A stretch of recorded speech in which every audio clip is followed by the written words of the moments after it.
Okay.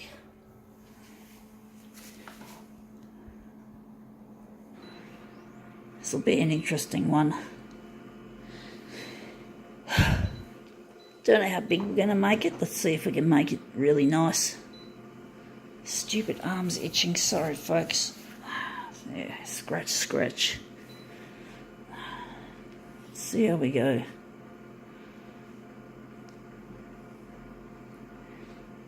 I wonder what background colour we're going to give it. I'm going to give it a nice background colour. So I was thinking magenta for this. Let's see if we can make this look really nice. Going fairly contrasty. Going light.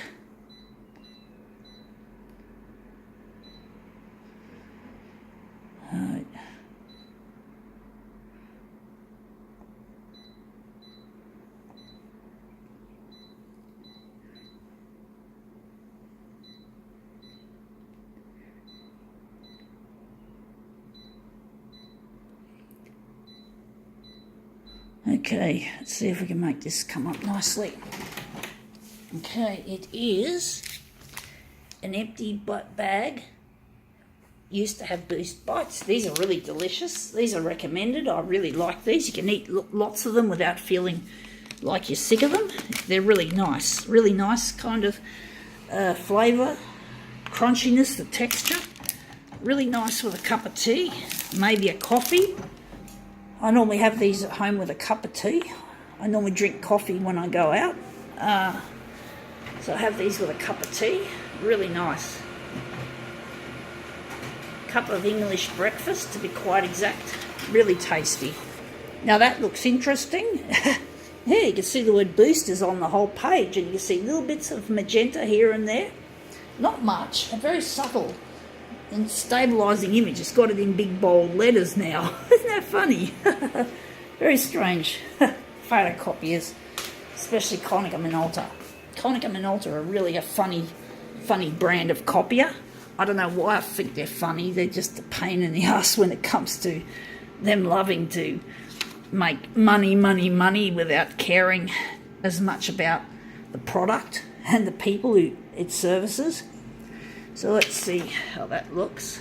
And even companies like Mytronics, who are authorised dealers of Konica Minolta, I'm sure they get the shits with the company sometimes for making such shit product and making customers unhappy. And poor Mytronics has to deal with the failures of KM in regards, funny noises and smells and shit like that. Yeah, it's just not the way it's meant to be. But the industry's full of idiots anyway. Full of village idiots who just don't give a fuck about the product. They just care about money. It's really dumb. It's really, really, really dumb.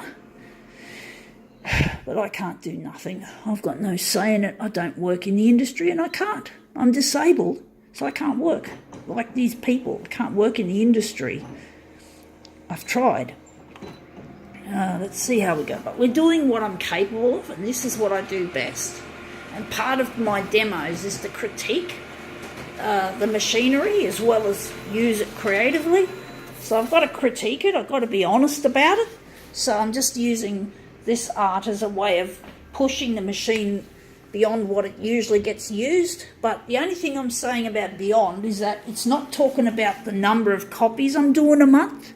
I'm talking about how I work these features, but this should not affect the machine mechanically or otherwise. It's my duty cycle, monthly duty cycle I do is actually very low. It's probably no more than 1,000 or maybe a little bit more, a little bit less than 1,000 copies a month. Whereas this machine is recommended duty cycle.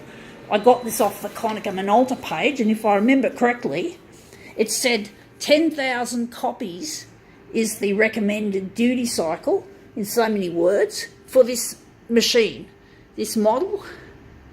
And basically the maximum duty cycle is actually 19,000. So yeah, you can use it as much as 19,000, even though that might add a bit of wear and tear. But this machine is not performing as well as it should because the duty cycle I give it is so damn low, and yet I still notice things happening. Fortunately, I haven't had to get this thing repaired. But basically, yeah, it has its good and bad days, this machine, it seems.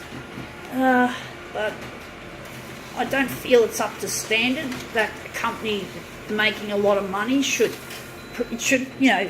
they should make their equipment more reliable and serviceable. They shouldn't make the cut-off point for spare parts be 5 years. It's got to at least be 10 years, but they don't want it that way. They want you to replace on a regular basis so they can make more money out of you.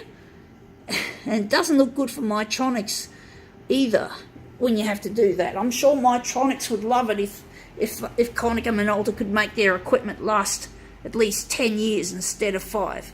But it's not. But because Mytronics are not the manufacturer, they're the middlemen who deal with the companies like Konica Minolta and Xerox and others.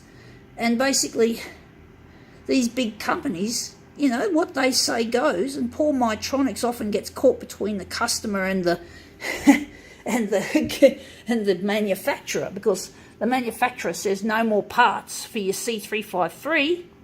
Therefore, Mytronics have to say, well, you can't have a service agreement because the spare parts are no longer guaranteed.